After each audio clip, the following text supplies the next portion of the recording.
Muy buenos días, señores estudiantes. Hoy continuaremos con esta materia, Teoría del Estado. Hoy nos toca ver el tema 14. Y el tema 14 se refiere a las alteraciones del orden democrático. Anteriormente habíamos visto cómo es el orden democrático, cuáles son los elementos importantes de la democracia para acceder al poder, es decir, para llevar adelante una forma de gobierno en el orden democrático. Hoy vamos a ver cómo se altera este orden democrático, cuáles son los elementos que inducen o provocan una alteración del orden democrático. En ese sentido veremos lo que es el golpe de Estado, las características de la revolución, etcétera, que son sumamente importantes. Nuestro tema tiene un sumario que es bastante específico en cuanto se refiere a lo que significa las formas, cómo se altera el orden democrático. Para eso entonces vamos a tratar de ver unas pequeñas transparencias y nos vamos a referir específicamente a lo que significa el tema 14 de alteraciones del orden democrático. Bien, como habíamos indicado anteriormente, entonces, como primer punto vamos a ver qué es un gobierno de facto, cómo se da el gobierno de facto, qué es la revolución o cuáles son, ¿no es cierto?, sus características, las cuales las define como un cambio social. Veremos el golpe de Estado, que también es una forma de alterar el orden democrático. Luego veremos la rebelión, el motín, sedición, etcétera, que son formas de alteración del orden establecido o del orden democrático o el orden de derecho. Entonces también veremos cuáles son los elementos importantes que debe reunir un Estado para que éste sea reconocido a nivel internacional. Si son gobiernos de facto, si existe o no existe. La posesión del no reconocimiento y la posesión de la libre determinación son elementos propios del derecho internacional en cuanto se refiere a acceder, aceptar o no aceptar el reconocimiento de los gobiernos de facto. Luego veremos cuáles son las medidas constitucionales de excepción.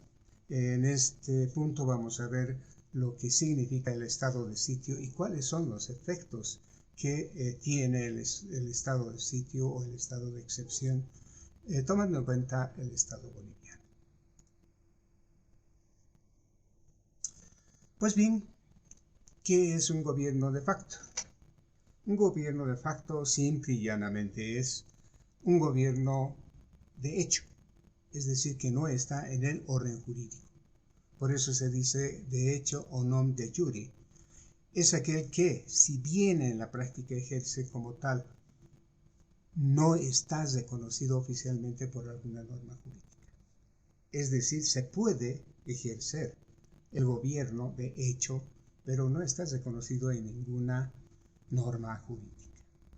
Por otra parte, ¿no es cierto?, una vez que se toma el poder, de hecho, hay una violación al orden jurídico, al orden constitucional.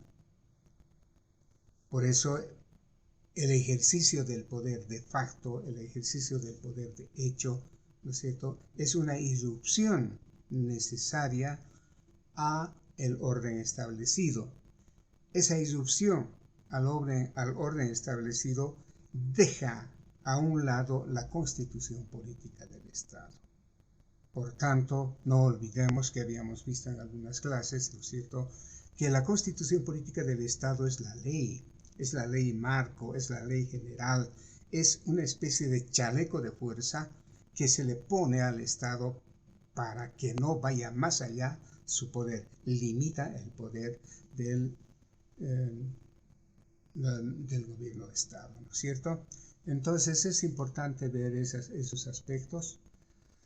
Por eso, el gobierno que se forma tras haber tomado el poder a través de un golpe de Estado tiene algunas características importantes que se las debe de conocer para no entrar en algunas conclusiones. Tenemos, por ejemplo, cuando se toma el poder a través de un golpe de Estado y durante un tiempo y hasta qué tiempo se establece el orden institucional u otro gobierno que reemplace. Es decir, se va a llamar gobierno de facto aquel gobierno que va a ejercer en un tiempo que inicia a un tiempo que termina, es decir, cuando termina y tiene que terminar necesariamente con el ingreso del gobierno democrático. También podemos decir que se puede haber motivos, ¿no es cierto?, que se den los gobiernos de facto por ocupar un vacío de poder. Es decir, estamos en un vacío de poder. En este caso, el gobierno oficial no es operativo. Por algún motivo, exilio forzado, incompetencia, etc., y por necesidades o prácticas surge algún sistema de gobierno no oficial que toma las riendas. Entonces, cuando estamos hablando de este momento histórico de un gobierno de facto, ¿no es cierto?, puede darse por la ausencia, por el vacío de poder. Ese vacío de poder puede ser que lo hayan exiliado, puede haber muerto el presidente, etc. Es decir, no puede haber un vacío de poder, entonces se puede llevar adelante un gobierno de facto.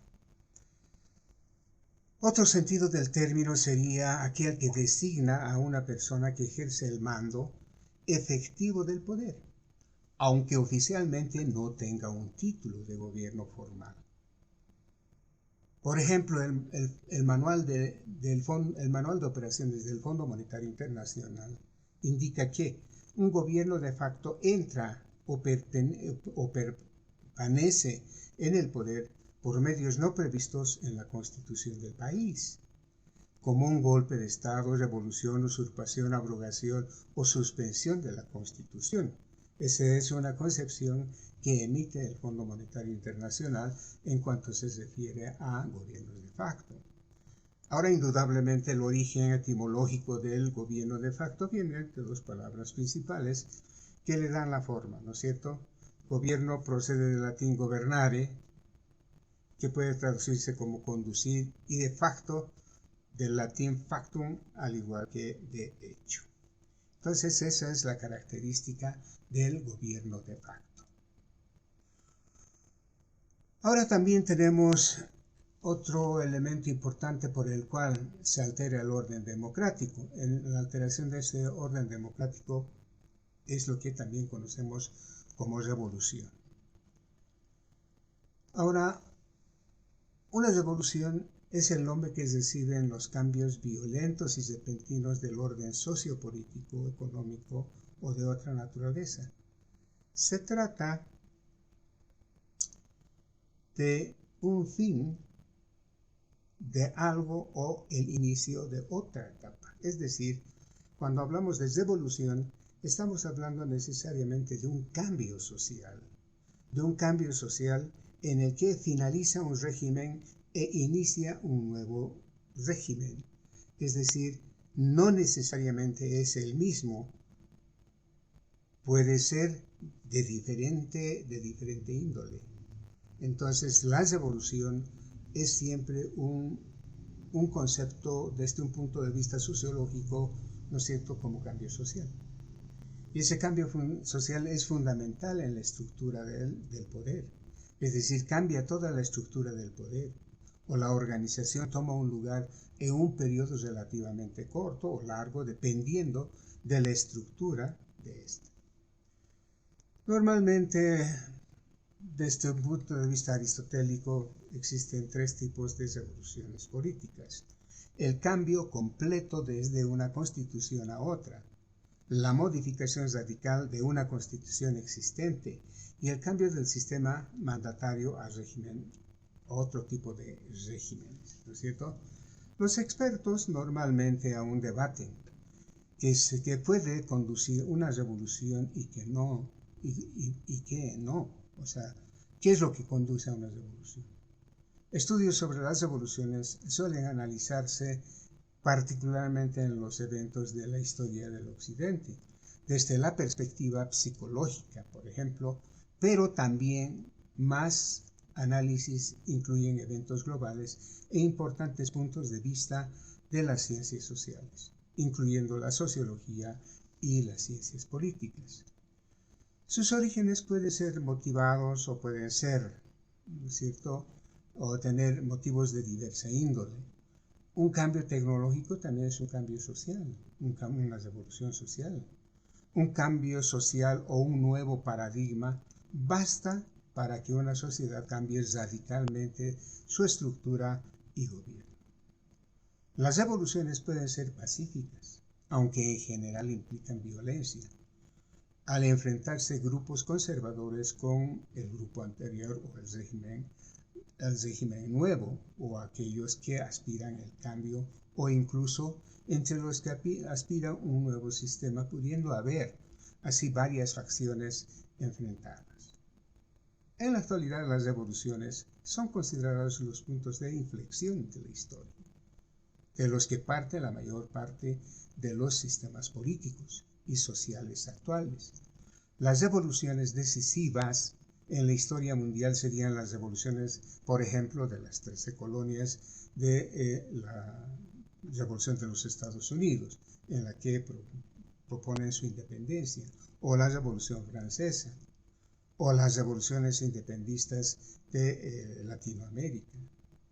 Es decir, hay diferentes revoluciones y que tienen sus características propias de cada estado como tal o de cada sociedad. La humanidad ha experimentado diferentes tipos de revoluciones, precisamente por lo que el dinamismo del ser humano y el nivel de interacción se da en la sociedad. Por ejemplo, el paso de la edad moderna a la edad contemporánea, que da con 3 hitos importantes en el siglo XVIII al siglo XIX.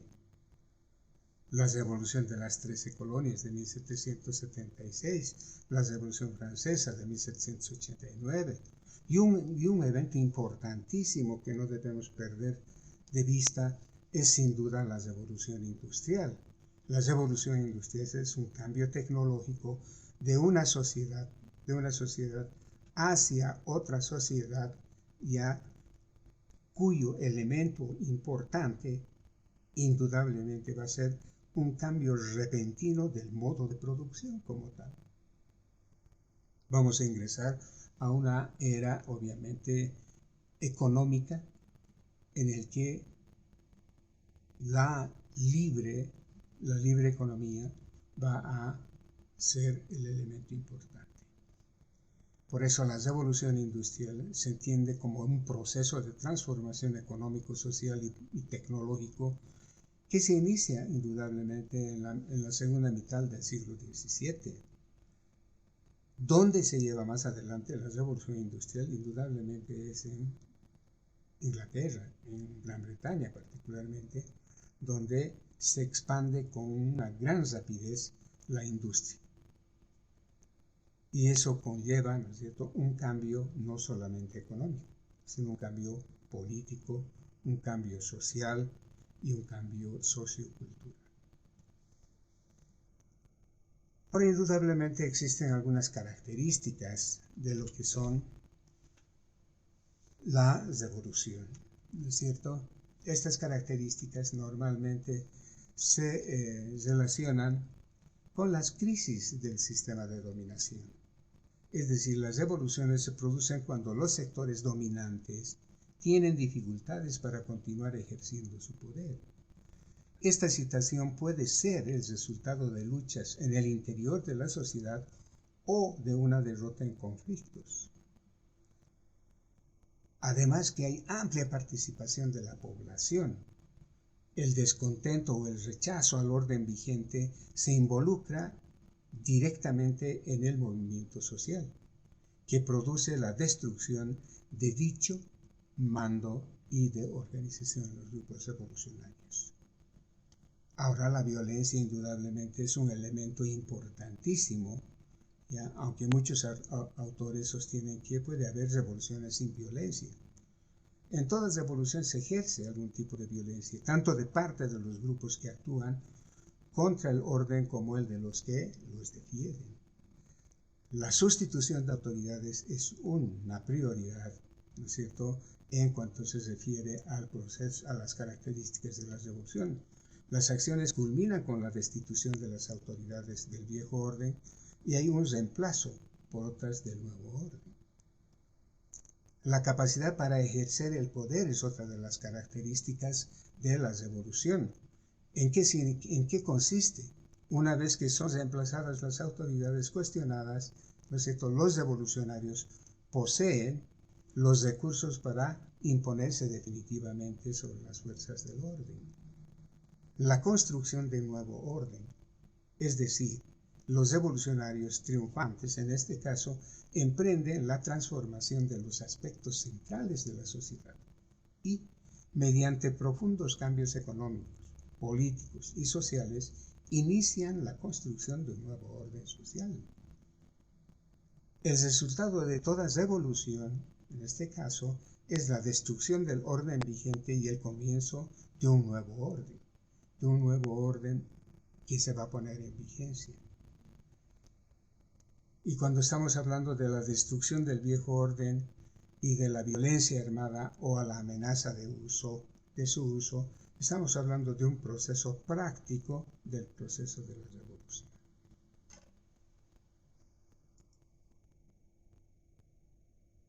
Ahora, indudablemente existen fases de la revolución. Hay algunos autores, como por ejemplo la corriente del marxismo, establece que son dos fases de la revolución. Una es la dictadura del proletariado y la fase superior, de esta va a ser el comunismo. Normalmente en ella critica, por ejemplo, en la crítica que realiza al programa de Gotha Karl Marx, ¿no es cierto?, sostenía que entre la sociedad capitalista y la sociedad comunista mediaba el periodo de la transformación revolucionaria de la primera a la segunda, y en este sentido y en este periodo, obviamente, correspondería también el periodo político de transición, cuyo estado no puede ser otro que la dictadura del proletariado. Entonces, en ese sentido, la primera fase de la sociedad comunista va a ser, la dictadura del proletariado. Sin embargo, obviamente, también Lenin reconoce dos fases. La fase del socialismo, lo que denomina Marx la dictadura del proletariado, y obviamente el comunismo. Cuando hablamos de la posesión de Lenin y del reconocimiento de estas dos fases de la revolución, establecemos que el comunismo, Lenin toma obviamente las ideas marxistas y las amplía en su obra, que ha sido sumamente importante para la difusión del marxismo, que se llama El Estado y la Revolución. Entonces, es en ese sentido que en 1917, cuando se da el proceso revolucionario, van a poner en práctica, ¿no es cierto?, particularmente la búsqueda de las dos fases de la revolución. También otro representante del pensamiento marxista, ¿no es cierto?, es Mao Zedong. Para Mao Zedong, la nueva democracia y el socialismo son las dos fases. La nueva democracia, por su parte, también tiene y encuentra reflexiones sobre temas, ¿ya?, donde el líder revolucionario, en artículos escritos particularmente en el 40, previo a que se desencadene la Revolución China en 1949, planteaba que la Revolución China se debía dividir en dos etapas. Primero, la democrática, que él la denominaría la nueva democracia, porque ya no pertenece a la vieja categoría, y el segundo al socialismo.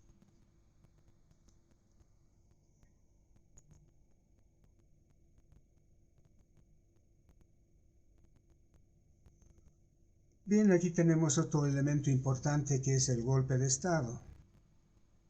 El golpe de Estado se conoce como el deslocamiento de un gobierno legítimamente constituido mediante la fuerza, generalmente debido a la conspiración militar o un alzamiento o una conspiración militar o un alzamiento popular o algún tipo de conmoción social que interrumpe la vida de las instituciones y deponga el gobierno. Esta es la vía de predilecta hacia los poderes de las dictaduras militares. El golpe de Estado es la toma del poder político de un modo repentino por parte de un grupo de poder, vulnerando las normas legales de la sucesión o el poder político vigente con anterioridad. Se distingue de los conceptos de revuelta, motín, rebelión o revolución o guerra civil. Usualmente son términos que se utilizan con poca propiedad o con intenciones propagandistas, y en el transcurso de los hechos y procesos históricos se vuelven a combinar entre sí. Entonces, a veces hay diferentes formas de manifestación de este fenómeno político. Los golpes de Estado y revolución, los golpes de Estado y guerra civil, etcétera, que pueden ser, obviamente, diferentes formas de manifestación. Por ejemplo, cuando hablamos del Estado, del golpe de Estado y revolución, decimos que una revolución en la ciencia política es un cambio social profundo y relativamente veloz, que usualmente, aunque no necesariamente, implica confrontaciones violentas entre sectores. Una revolución puede cambiarse y suele suceder con uno o más golpes de Estado, cuando las autoridades legales son desplazadas por medios ilegales y sean estos evidentes y o mantenimiento de una apariencia de la legalidad. Pero también puede haber golpe de Estado y guerra civil. Una guerra civil es un enfrentamiento militar generalizado y extendido en el tiempo entre dos bandos en una misma sociedad. Se diferencia del golpe de Estado sobre todo por la duración, ya que el golpe de Estado es repentino y de corta duración. Puede durar horas, puede durar pocos días o también pueden durar años. El golpe de Estado, revolución y motín, que parecen, como habíamos visto anteriormente, parecen sinónimos. No son sinónimos. Muchas veces los golpes de Estado han tomado la forma de sublevaciones o de rebeliones militares. En algunos cuarteles se han sublevado, ha habido una rebelión, ha habido un desacato a las disposiciones de las autoridades propias y entonces se ha conseguido y se ha dado un motín. Entonces, cuando se da este tipo de fenómenos políticos, suele confundirse entre lo que es revolución, entre lo que es golpe de Estado, entre lo que es rebelión, entre lo que es motín. Entonces es importante llevar adelante ese tipo de diferenciación que tenemos. Por ejemplo, el golpe de Estado y las revueltas. Los trastornos institucionales suelen ir acompañados de revueltas, en parte provocadas intencionalmente y en parte espontáneas, en las cuales muchedumbres ocupan los espacios públicos, desafiando a la autoridad de los poderes establecidos. A veces de manera violenta, las revueltas generan situaciones de caos social que pueden ser aprovechadas tanto por quienes impulsan los golpes de Estado o como por quienes buscan defender el poder establecido. Ahora, cuando hablamos del golpe parlamentario, por ejemplo, en muchos países suele estar previsto el Congreso haga un juicio político eventualmente y destituya al presidente de la nación, en caso de que éste cometa algún delito durante su gestión, etc. En algunos casos, dichos juicios son equiparados con golpes de Estado, dado el uso de artificios legales para una mayoría parlamentaria.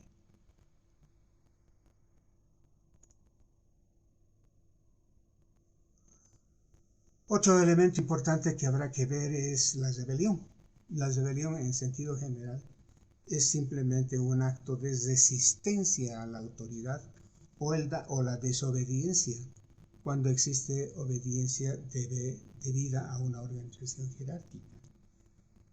Entonces, a veces la palabra rebelión también se utiliza para denominar un delito tipificado, generalmente como acto colectivo violento, utilizando armas con el fin de derrocar a las autoridades legales o legítimas del Estado. Cuando la autoridad es ilegítima, muchos ordenamientos jurídicos consideran que existe el derecho de rebelión en la cabeza de los ciudadanos.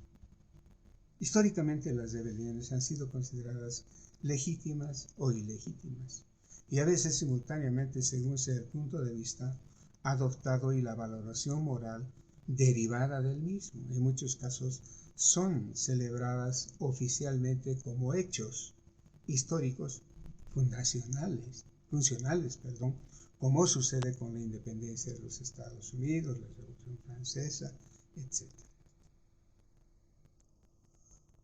Bien, entonces en términos un poco más simples, la rebelión va a ser, ¿no es cierto?, un acto casi similar al de la sedición, que se entiende como un grado menor de rebelión. La sublevación, el motín o la asonada pueden entenderse en términos militares y navales como una rebelión localizada en una unidad barco, pero también en conceptos más genéricos como en alguna otra organización civil, no siempre militar. Los términos que tienen un contenido semántico más amplio son los de revuelta, subversión, alzamiento, levantamiento, insurgencia o insurrección, los que participan en movimientos así denominados. Normalmente se los llama los rebelados, los rebeldes, los subversivos, etc. Por ejemplo, en el año 2000, la guerra del agua en Bolivia, particularmente que se da en Cochabamba, ha provocado un levantamiento popular en septiembre. El bloqueo de caminos de junio del 2001, la revuelta de los cocaleros, febrero 2002, febrero negro 2003, guerra del gas, septiembre y octubre del 2003, es decir, la rebelión va necesariamente aparejada al término de sedición. Por eso en nuestro ordenamiento jurídico dice serán sancionadas con la reclusión de 1 a 3 años los que sin desconocer la autoridad del gobierno legalmente constituido se alzaren públicamente y en abierta hostilidad para deponer a algún funcionario o empleado público e impedir su posesión u oponerse al cumplimiento de leyes, decretos y resoluciones judiciales.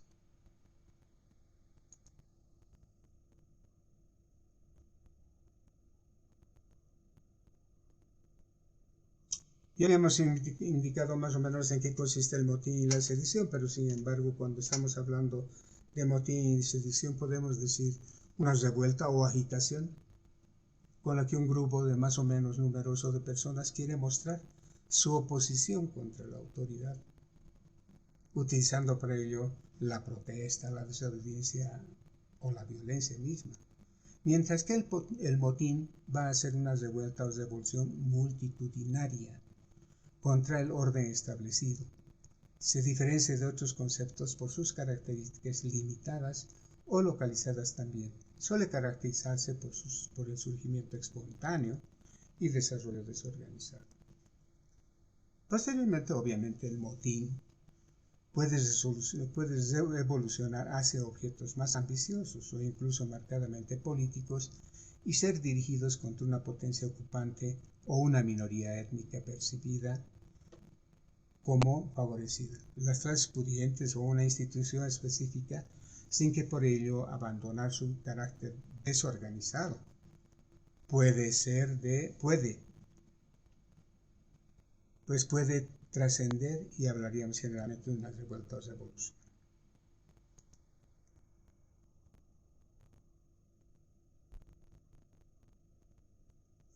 Doctrina de los gobiernos de facto. La doctrina de los gobiernos de facto normalmente ha sido una doctrina o jurisprudencia elaborada en la Argentina para convalidar algunos actos normativos de las dictaduras militares, ¿no es cierto?, que se instalaron en el país durante el siglo XX, fines del XX, de ese modo legitimarlas.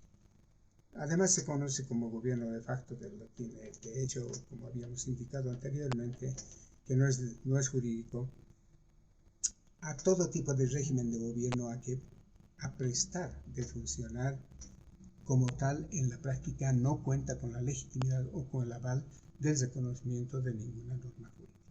Estos gobiernos no son fruto de los mecanismos tradicionales o legítimos de elección popular, ni obediencia a ninguna normativa legal presente en la Constitución Nacional.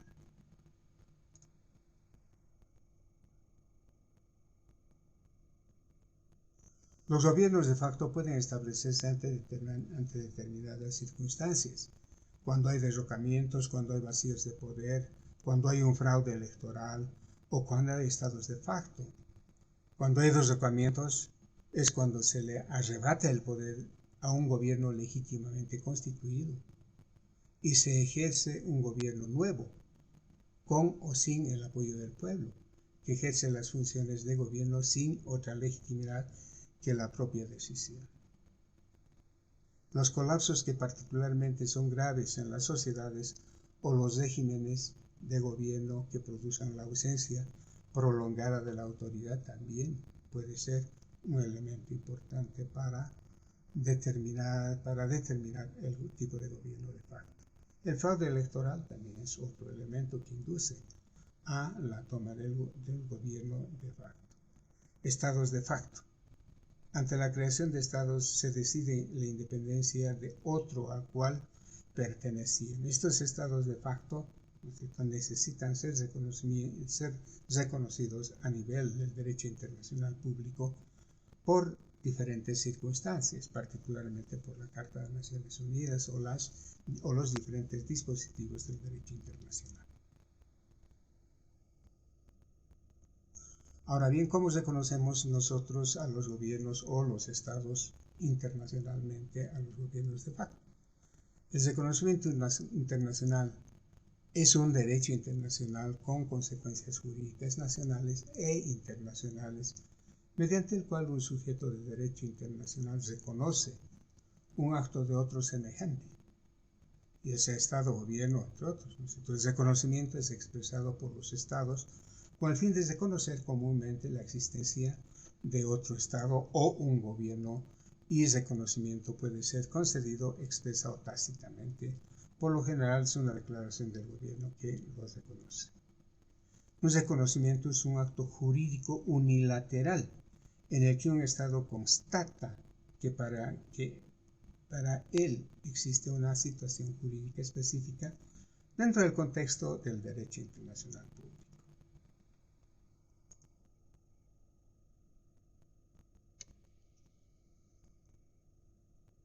Ahora, la posesión del reconocimiento o no reconocimiento es así como los gobiernos de facto no cuentan con el reconocimiento de las demás instituciones del país y se imponen además por la fuerza, estos estados autoproclamados no cuentan con el reconocimiento de las instituciones internacionales de la mediación y diplomacia entre los estados soberanos, por ejemplo, a través de la ONU. Es lo que ocurre, por ejemplo, con el Estado palestino, al que no puede ser reconocido plenamente por la ONU porque carece de voz y voto en las discusiones que lo incumben, sino que son esenciales. Algunos gobiernos de facto de la historia han sido, por ejemplo, el proceso de reorganización nacional en la Argentina desde 1976 hasta 1983. El régimen de Augusto Pinochet, del 74 al 90.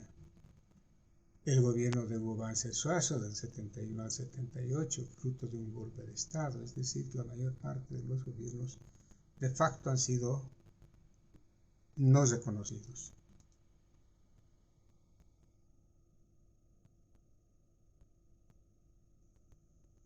Ahora, la posesión de la libre determinación es indudablemente la autodeterminación de los pueblos. Los pueblos son soberanos, libres e independientes.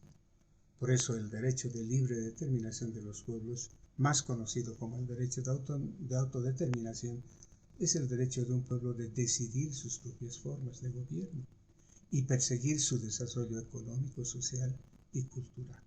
En palabras sencillas, ¿qué es la posesión de la libre determinación? La autodeterminación de los diferentes estados o pueblos, ¿no es cierto?, por su carácter de soberanía.